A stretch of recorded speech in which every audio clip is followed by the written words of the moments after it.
நெரிசலில் சிக்கி இதுவரை 31 பேர் இறந்திருக்கின்றார்கள். 58 பேர் அரசு தலைமை மருத்துவமனை, மருத்துவக் கல்லூரி மருத்துவமனை மற்றும் தனியார் மருத்துவமனையில் சிகிச்சை பெற்று வருகின்றார்கள்.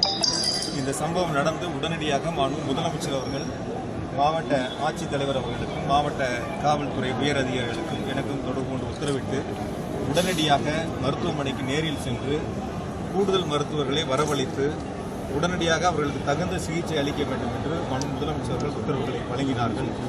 மாண்புமிகு பள்ளிக்கல்வித்துறை அமைச்சர்கள், மாண்புமிகு சுகாதாரத்துறை அமைச்சர்களையும் உடனடியாக நேரில் செல்வதற்கு உத்தரவிட்டு அவர்கள் வந்து கொண்டிருக்கிறார்கள்.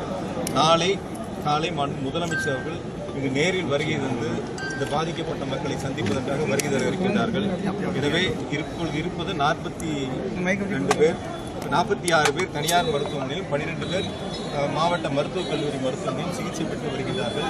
நம்முடைய மாவட்டத்தினுடைய மாவட்ட மருத்துவக் கல்லூரி மருத்துவமனையில் பணியாற்றக்கூடிய அனைத்து மருத்துவர்களும் இப்பொழுது உடனடியாக பணிக்கு வரவழைக்கப்பட்டு சிகிச்சை அளித்துக் கொண்டிருக்கிறார்கள். கூடுதலாக நாமக்கல் மற்றும் சேலம் மாவட்டங்களிலிருந்து மருத்துவர்களை வரவழைப்பதற்கு உத்தரவிடப்பட்டு இன்று இரவு அவர்கள் அனைவரும் வந்து சிகிச்சை அளிப்பதற்கு வருகை தந்து கொண்டிருக்கிறார்.